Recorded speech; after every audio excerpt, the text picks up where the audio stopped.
It's always good to have a small checklist just to make sure that you are doing your mixing part correctly.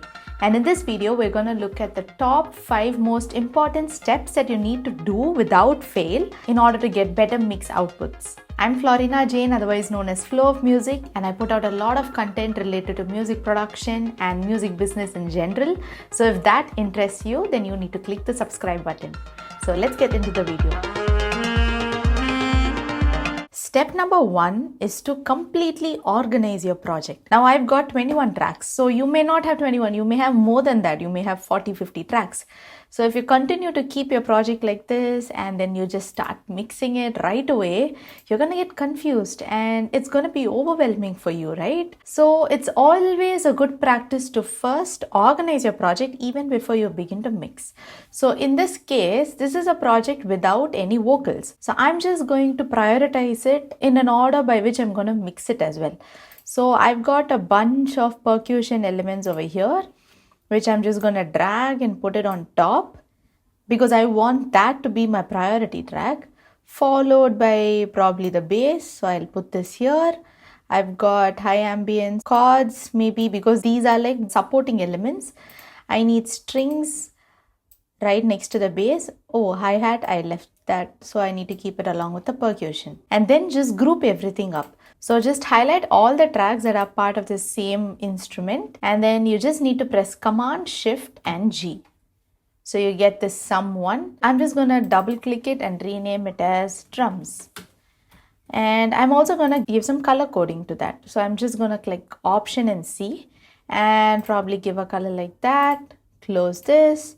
And then come over to string section, because for strings as well, I have a bunch of strings.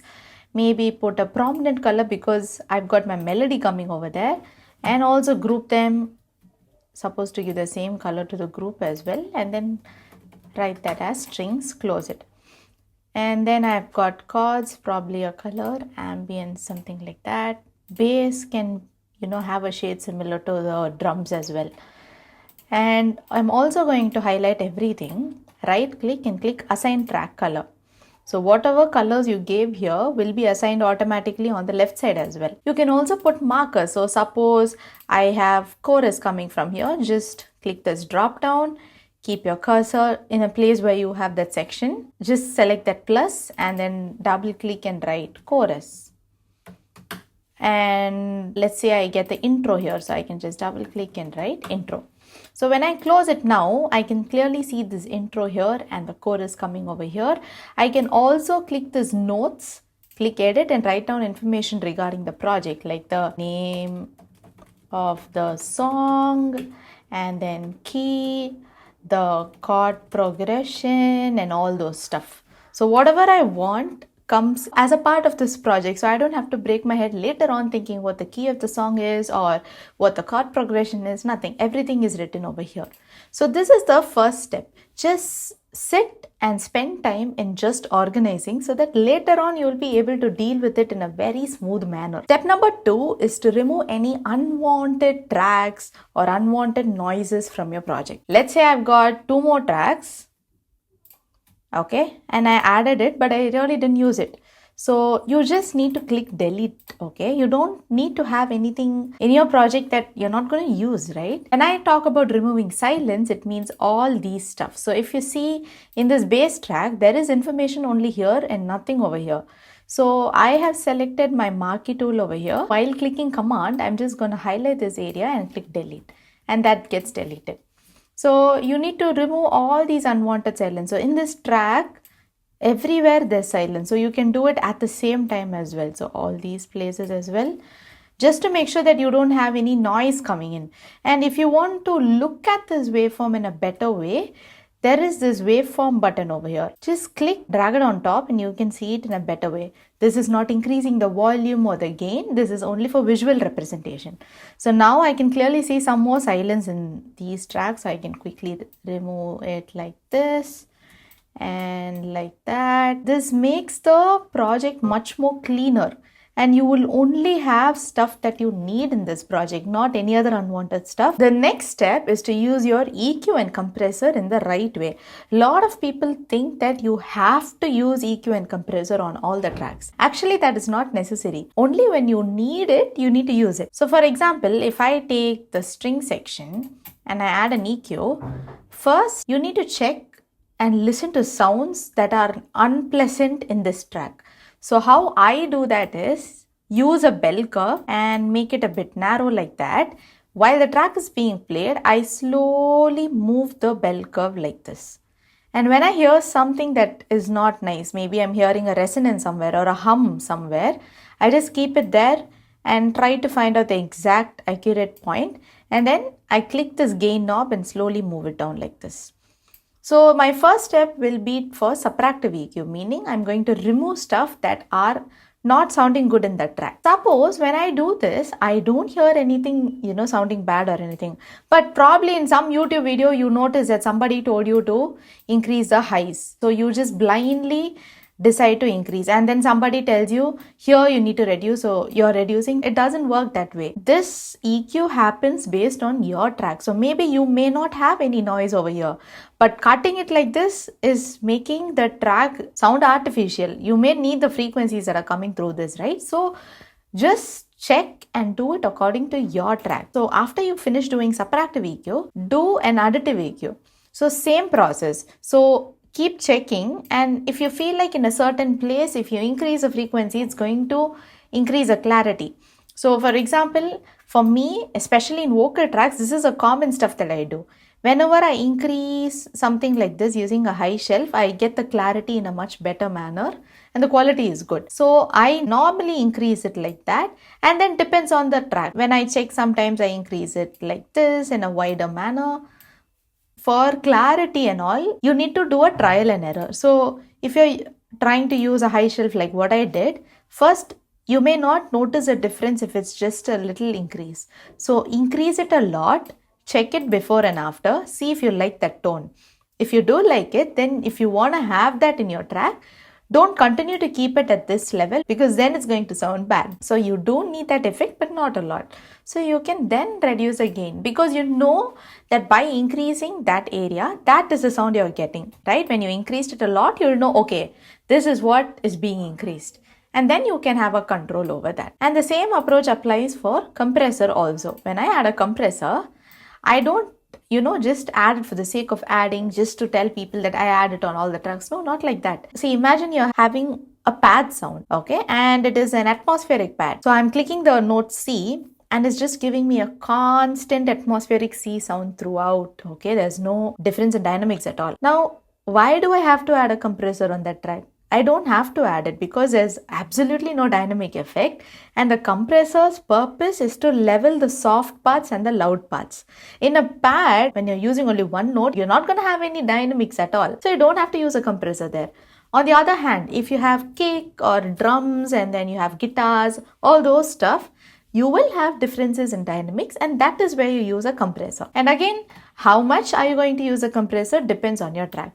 So if you want to learn more about compressor, I'll link a video on the screen right now, and you can learn what each of these knobs does to your track. If you don't know how to use a plugin, learn about it. Learn the purpose of that plugin. Only then you will know why you need to use it. Just because a producer is using that channel strip doesn't mean you also have to use the same channel strip and the same order of plugins. Nothing like that, okay? Understand why that plugin is used, what the purpose of that plugin is, and then ask yourself a question if you need that effect on your track. 4 is using reverb and delay as bus tracks. Instead of adding the reverb on the channel strip, I'm going to add them as bus tracks.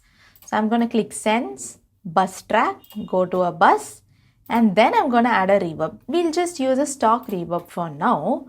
You can even choose presets. So I am probably going to try Studio A. The reason why I use a reverb through a bus channel is because I have flexibility on how much of the main signal I need the reverb on. Let me explain. So if this is the signal, 100% of that signal is coming through the channel strip and then goes to the output. Now, how much of the signal goes to the bus? That is up to me. So I can increase it using this knob.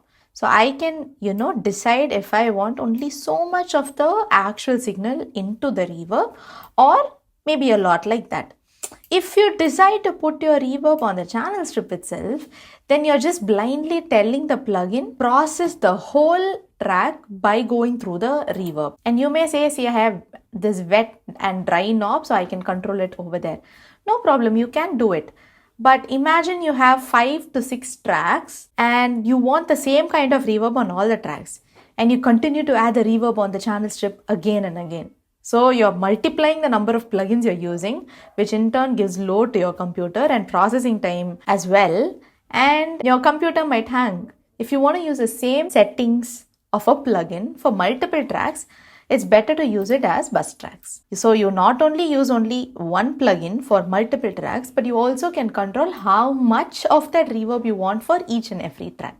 Same applies for a delay also. Now, before we get into the last point, I want to know about some of the additional tips that you may have while mixing. So if you are also a mixing engineer and if you have some additional point that you would like to add to whatever I just said, please do drop them in the comments and we'll all grow as a community. Last point, the headroom of the final stereo out. Now, headroom is really important, especially at the end of mixing, because you need that headroom later on for mastering. At some point I have played it and it is showing me minus 15.2. Now this just shows me the maximum loudness that was recorded during the time I played. Always make sure that at the end of your mixing project, this level should be somewhere around minus 6. So don't think it should be on dot minus 6. Somewhere around minus 6, plus or minus is completely fine, because you're going to use that 6 dB of headroom while mastering. You're going to add plugins to make the whole track sound good.